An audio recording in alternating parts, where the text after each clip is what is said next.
Assalamualaikum warahmatullahi wabarakatuh. Perkenalkan, nama saya Diah Ayu Mufidatul Amanah dari Program Studi Pendidikan Bahasa dan Sastra Indonesia kelas A STKIP PGRI Ponorogo.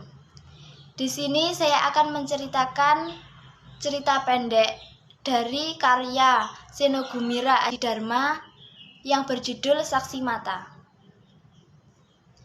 Saksi mata itu datang tanpa mata. Ia berjalan bertatih-tatih di tengah ruang pengadilan dengan tangan meraba-raba udara. Dari lubang mata bekas, tempat kedua matanya mengucur darah yang begitu merah, bagaikan tiada warna. Tiada warna merah yang lebih merah dari merahnya darah yang mengucur perlahan-lahan dan terus-menerus dari lubang mata itu. Darah membasahi pipinya, membasahi bajunya, membasahi celananya, membasahi sepatunya dan mengalir perlahan-lahan di lantai ruang pengadilan yang sebetulnya sudah dipel bersih-bersih dengan karbol yang baunya bahkan masih tercium oleh para pengunjung yang kini menjadi gempar dan berteriak-teriak dengan emosi meluap-meluap. Sementara para wartawan yang selalu menanggapi peristiwa menggemparkan dengan penuh gairah segera memotret saksi mata itu dari segala sudut sampai menungging-nungging sehingga lampu kilat yang berkeradap membuat suasana makin panas. Dan sadis. Bapak Hakim yang mulia yang segera tersadar mengetuk-ngetuk palunya. Dengan sisa wibawa yang masih ada, ia mencoba menenangkan keadaan. Tenang saudara-saudara, tenang. Siapapun yang mengganggu jalannya pengadilan akan saya usir keluar ruangan. Syukurlah para hadirin bisa ditenangkan. Mereka juga ingin segera tahu apa yang sebenarnya sudah terjadi. Saudara saksi mata. Iya, saya. Di manakah mata saudara? Diambil orang, Pak. Diambil? Saya, Pak. Maksudnya dioperasi? Bukan, Pak. Diambil pakai sendok. Pakai sendok? Kenapa? Saya tidak tahu kenapa, Pak. Tapi katanya mau dibikin tengkleng. Masakan khas Surakarta, sop tulang belulang kambing red. Dibikin tengkleng? Siapa yang bilang? Yang mengambil mata saya, Pak. Tentu saja bego. Maksud saya siapa yang mengambil mata saudara pakai sendok? Dia tidak bilang siapa namanya, Pak. Saudara tidak tanya, bego. Tidak, Pak. Dengar baik-baik, bego. Maksud saya seperti apa rupa orang itu? Sebelum mata saudara diambil dengan sendok yang katanya untuk dibuat sup tengkleng atau campuran sop kambing, barangkali mata saudara masih ada di tempatnya, kan? Saksi mata itu diam sejenak. Segenap mengunjing di ruang pengadilan menahan napas. Ada beberapa orang, Pak. Berapa? 5, Pak. Seperti apa mereka? Saya, Pak. Jadi saudara melihat seperti apa orangnya? Saya, Pak. Coba ceritakan apa yang dilihat mata saudara yang sekarang sudah dimakan para penggemar tengkleng itu. Tidak sempat meneliti, Pak. Habis mata saya keburu diambil sih. Masih ingat pakaiannya barangkali? Yang jelas mereka berseragam, Pak. Ruang pengadilan jadi riuh kembali seperti dagangan 1000 lebah. Hakim mengetuk-ngetukkan palunya. Suara lebah menghilang. Seragam tentara maksudnya? Bukan, Pak. Polisi? Bukan, Pak. Hansip barangkali. Itu loh, Pak, yang hitam-hitam seperti yang ada di film. Mukanya ditutupi. Iya, Pak, cuma kelihatan matanya. Saya tahu. Itu ninja. Nah, itu ninja. Merekalah yang mengambil mata saya dengan sendok. Lagi-lagi hadirin ribut dan saling menggunjing seperti di warung kopi. Dan Bapak Hakim yang mulia mesti mengetuk-ngetukkan palu supaya orang banyak menjadi tenang.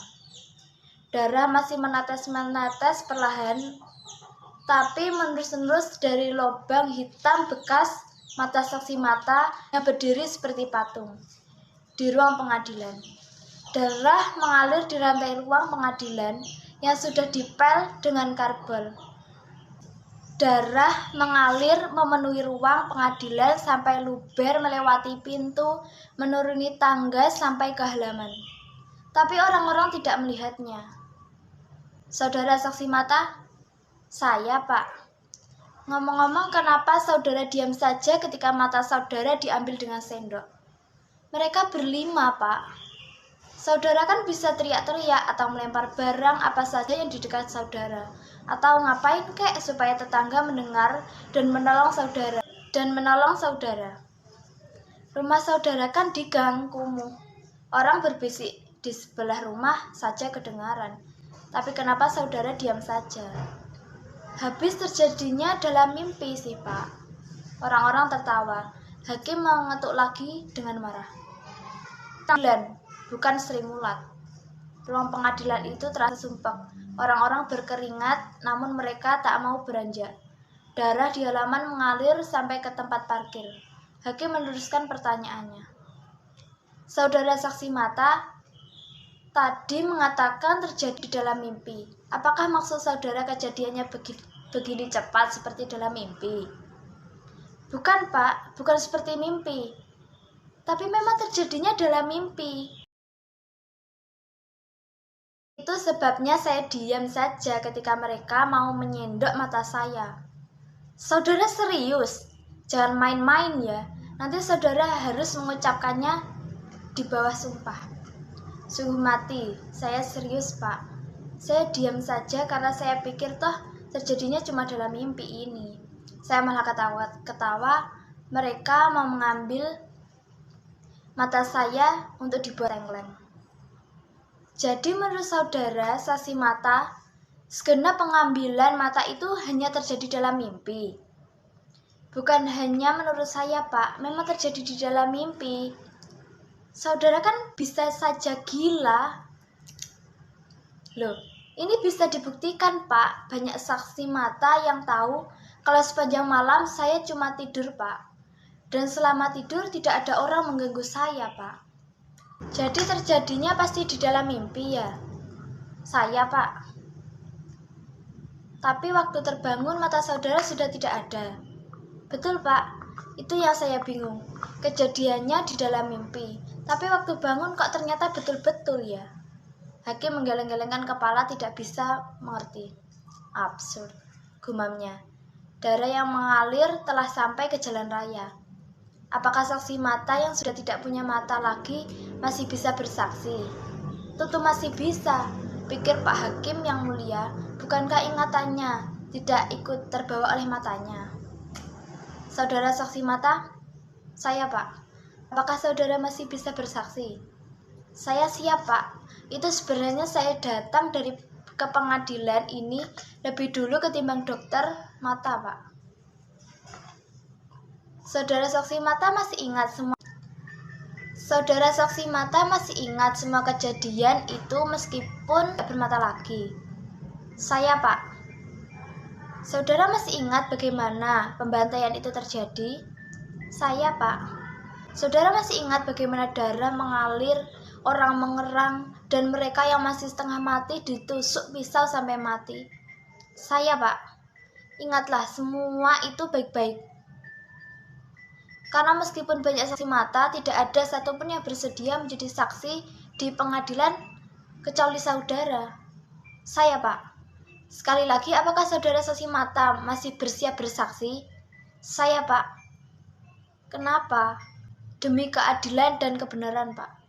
Ruang pengadilan jadi gemuruh. Semua orang bertepuk tangan, termasuk dan pembela. Banyak yang bersorak-sorak, beberapa orang mulai meneriakkan yel. Bapak Hakim yang mulia segera mengetukkan palu wasiatnya. Hus, jangan kampanye di sini.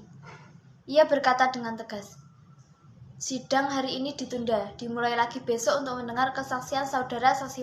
Cepat-cepat memetriknya.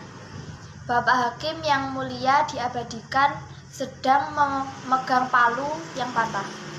Dalam perjalanan pulang, Bapak Hakim yang mulia berkata pada sopirnya, "Bayangkanlah betapa seseorang harus kehilangan kedua matanya demi keadilan dan kebenaran. Tidakkah aku sebagai hamba hukum mestinya berkorban yang lebih besar lagi?" Sopir itu ingin menjawab dengan sesuatu yang menghilangkan rasa bersalah, semacam kalimat, "Keadilan tidak buta." Namun Pak Hakim yang mulia tertidur dalam kemacetan jalan yang menjengkelkannya. Darah masih mengalir perlahan-lahan, tapi terus-menerus sepanjang jalan raya. Semapi kota itu banjir darah. Darah membasahi segenap pelosok kota, bahkan merayapi gedung-gedung bertingkat sampai tiada lagi tempat yang tidak menjadi merah karena darah. Namun ajaib, tiada seorang pun melihatnya. Ketika hari sudah menjadi malam, saksi mata yang sudah tidak bermata itu berdoa sebelum tidur. Ia berdoa agar kehidupan yang fana ini baik-baik saja adanya, agar segala sesuatu berjalan dengan mulus dan semua orang berbahagia. Pada waktu tidur, lagi-lagi ia bermimpi. 5 orang berseragam ninja mencabut lidahnya, kali ini menggunakan catut. Jakarta, 4 Maret 1992. Terima kasih. Akhiran, wassalamualaikum warahmatullahi wabarakatuh.